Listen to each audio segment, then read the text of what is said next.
Bonjour tout le monde, je suis désolé de commencer le cours comme ça, mais le cours il va être pour l'Eilou Nishmat Christian Ben Rosalim, qui est le grand-père de mon ami qui vient à l'instant d'être niftar, malheureusement. Ça sera aussi pour l'Eilou Nishmat Rachel Batiakot, et bien entendu pour les fois chez Man malade et tous ceux qui sont niftarim.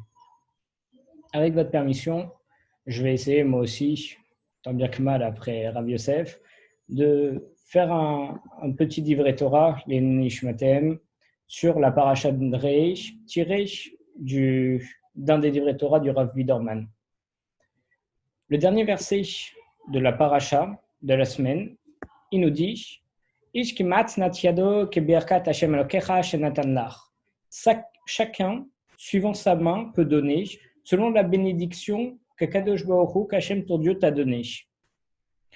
On peut donner une illustration de ce verset grâce à une parabole. Si on a Réhouven, c'est un homme qui un jour il reçoit une grande somme d'argent de la main de Shimon. C'est évident pour tout le monde que Réhouven il va pas venir remercier la main de Shimon. Non, il va remercier Shimon lui-même. Parce que certes, c'est la main qui lui a transféré l'argent, mais on sait très bien que l'argent n'appartient pas à la main. L'argent, il appartient à Shimon. Donc, il va remercier, il ne va pas remercier la main de Shimon, il va remercier Shimon directement.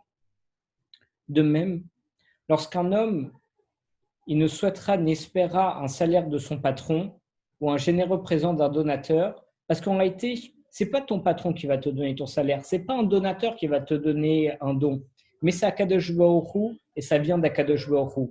Et c'est lui le véritable donateur, et c'est lui qui prodigue à chacun selon ses besoins.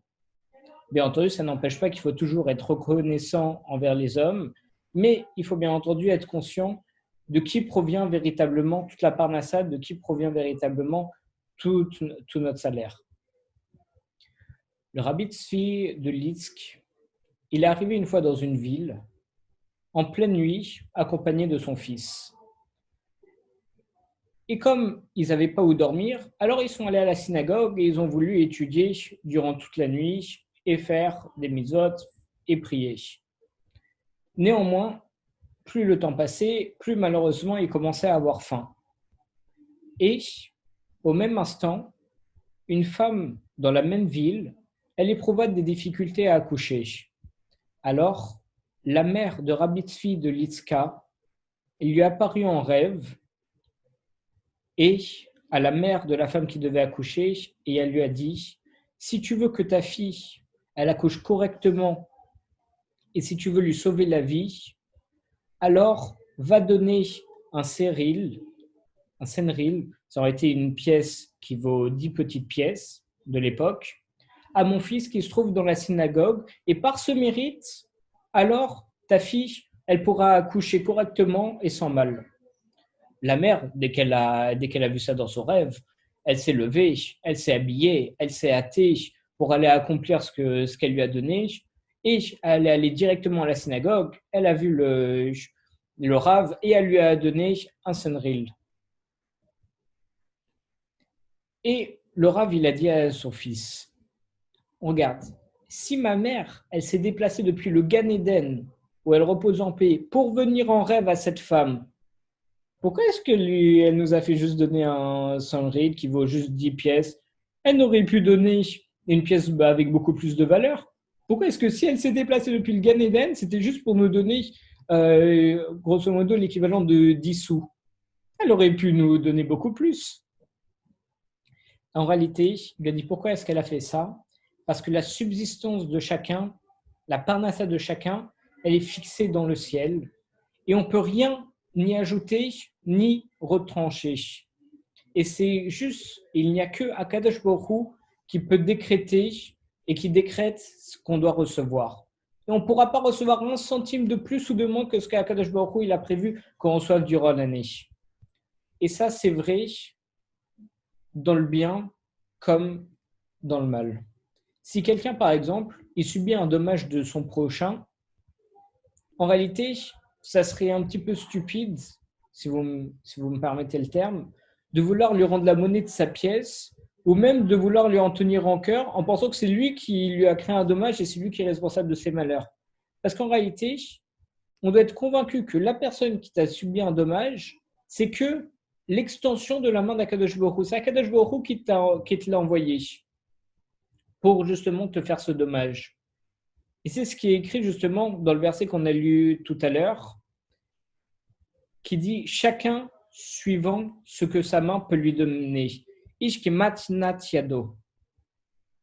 De même que ce que l'homme il est capable de donner, ça vient pas de lui-même, ça vient pas de sa propre personne ni de sa propre main, bah c'est pareil par rapport à la bénédiction que tu as, comme le dit le reste du verset, Birkat Hashem Lokecha Hashem Natan Lach, selon la bénédiction qu'Akadosh Baruch Hu il t'a donnée. Et donc tu dois savoir que tout ce que tu reçois, tout vient d'Akadosh Baruch Hu et tout vient d'un calcul très précis. Donc que ce soit un dommage, que ce soit un gain d'argent, que ce soit un don, un cadeau, n'importe quoi, tout vient d'Akadosh Baruch Hu et c'est Akadosh Baruch Hu qui décrète tout. Et ça, bien entendu, ça concerne aussi la parnassa, la subsistance de l'homme. Parce qu'en réalité, la parnassa, tu ne vas pas l'avoir grâce à ce que tu as fait avec tes mains. Ce n'est pas le fruit de ton œuvre, mais c'est le fruit de l'œuvre des mains d'Akadosh Baruch Hu. Comme on voit dans le Orot Tzadikim, Sharat Simcha, il y a marqué que l'homme il doit avoir confiance que c'est Akadosh Baruch Hu qui le fait réussir dans son travail et dans ses entreprises. Et il ne faut pas se reposer sur eux. Il ne faut pas se dire c'est parce que je vais travailler encore plus et je vais travailler comme un fou que je vais gagner plein d'argent. Et c'est parce que je travaille comme un fou que je gagne beaucoup d'argent. Non, si tu gagnes beaucoup d'argent, c'est que c'est Akadosh Baruch Hu qui l'a choisi. Et donc justement, il ne faut pas que l'homme pense que c'est grâce à ses propres moyens qu'il a sa subsistance. Comme lorsqu'un homme il fend du bois grâce à une hache, bien que ce soit la hache qui fend le bois en réalité, mais néanmoins, la force, elle ne provient pas de la hache, mais de l'homme qui l'utilise. Donc l'hache, c'est quoi? C'est juste un outil. Le travail que tu vas effectuer, c'est un outil, c'est un kéli, c'est un réceptacle, si vous voulez, pour recevoir la subsistance et la bénédiction. Mais en réalité, le kéli ne sert à rien si la bénédiction, elle ne vient pas de Akadosh Baruch Hu. C'est comme si on avait une bouteille d'eau. La bouteille d'eau, elle ne sert à rien s'il n'y a pas d'eau qu'on va mettre dedans. Bah pareil, la bouteille d'eau, en réalité, c'est nous. On est juste le kéli, on est juste l'ustensile. Mais c'est Akadosh Baruch Hu qui nous donne l'eau. D'ailleurs, on dit que lorsqu'on prie, on dit surtout ça dans un chassidout, en réalité, on est en train de confectionner un kéli, le plus beau kéli possible, avec le moins de trop possible, pour recevoir la bénédiction d'Akadosh Baruch Hu. Parce que sans arrêt, Dieu il nous envoie sa lumière, sa bénédiction. Mais c'est à toi, avec une belle prière, que tu vas construire le plus beau kéli, le plus grand kéli pour recevoir un maximum de bénédiction. En réalité, la Torah elle-même, elle nous l'exprime dans notre paracha en disant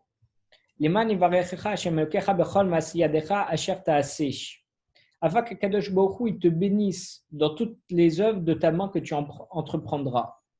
Ça signifie en réalité que toute l'abondance dont un homme bénéficie, même s'il a travaillé durement pour l'obtenir, en réalité ça lui est accordé que grâce à la bénédiction d'Akadosh Baruch Hu. Le Rav Zeitzik, il raconte que lorsque le Rav Israël Salanter est tombé malade, il a voyagé en Allemagne pour demander l'avis des médecins. Et donc pour faire le voyage, on lui donna un homme pour l'accompagner.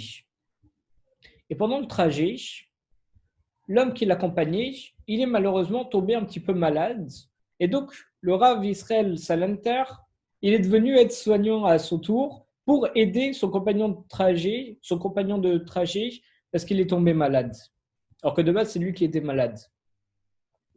L'envoyé, c'était un juif religieux, simple et qui craignait Akadosh Baruch Hu. Donc, il a été très gêné qu'un grand Rav, qu'un véritable tzaddik comme le Rav Salanter, il a dû s'occuper de lui. Et donc, il lui a supplié de s'abstenir. Il a dit, Rav, vous êtes quelqu'un de Mechobat, vous êtes important, vous n'allez pas vous occuper d'une petite personne comme moi, alors que de base, c'est vous qui êtes malade.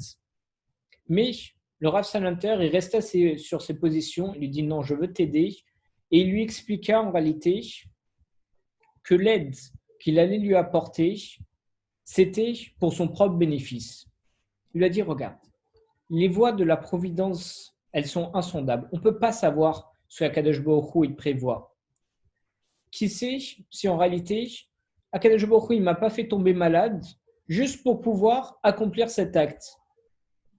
Hachem, il a décrété que tu sois souffrant, mais comme tu avais personne en réalité pour t'occuper de toi, étant donné que c'était une personne seule qui n'avait pas de famille ni quoi que ce soit, alors Akadosh Baruch Hu, il a fait en sorte que moi-même je sois malade pour que tu viennes m'accompagner, pour que quand tu tombes malade, moi je sois à côté de toi et moi je peux t'aider.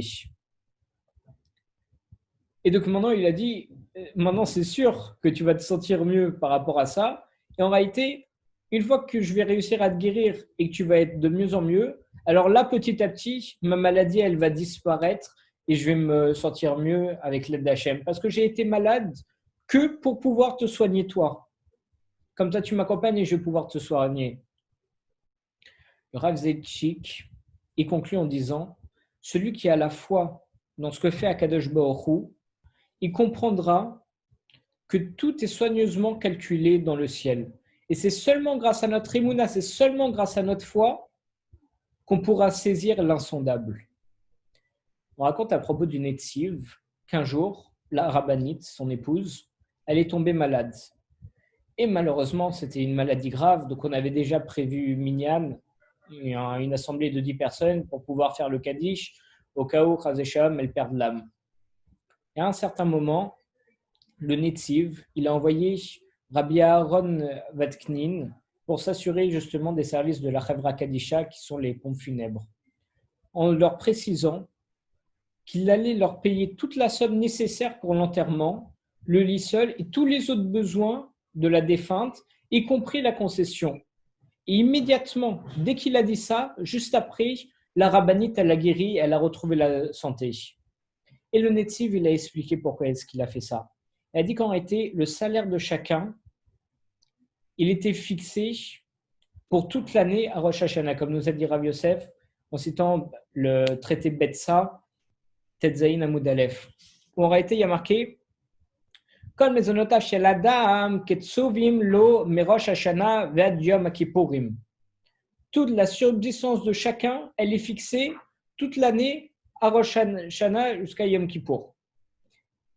Et en réalité, cette subsistance qui a été fixée, comme on voit dans Betsa, bien entendu, dedans, ça inclut aussi la subsistance de la Chevra Kadisha, des pompes funèbres, qui devaient gagner de l'argent grâce, malheureusement, au décès de la rabbinite. Donc en réalité, il en résulte qu'en priant pour sa guérison, pour la guérison de la rabbinique, alors peut-être qu'on allait faire perdre de l'argent à la Chevra Kadisha, étant donné qu'à cause de ça, ils ne vont pas faire leur travail et donc ils ne vont pas gagner de l'argent et ça irait contre leur subsistance qui était prévue. C'est pourquoi ils ont payé en premier lieu ce qui leur revenait à la Chevra Kadisha et immédiatement après, la rabbinite, elle a guéri de l'enterrement. De là, on voit de toutes ces histoires qu'en réalité, c'est Akadosh Baruch Hu qui fixe notre parnassa, c'est Akadosh Baruch Hu qui prévoit tout ce qu'on va recevoir. Alors, moi non plus, je ne fais pas encore d'appel au don, comme a dit Rav Yosef, mais on a par exemple les lois du Maaser, il faut reverser 10% de notre salaire, et en réalité, lorsqu'on ne donne pas Maaser, ça peut être considéré comme du gezel, comme du vol. Parce qu'Akadosh Baruch Hu, il t'a donné ton salaire, il t'a dit 10%, tu vas donner aux pauvres, ou bien tu vas donner au Kohen, etc., selon les lois de l'époque, qui, Bezrat Hashem, rentreront en vigueur dès qu'on aura le Beth Amidash, mais en réalité, on te dit 10%, tu dois le donner en maaser parce que ça ne t'appartient pas. En espérant qu'on arrive tous à bien suivre toutes les halachot, en espérant que Kadosh Baruch Hu nous accorde de bonnes parnassa et en vous souhaitant à tous un grand Shabbat Shalom.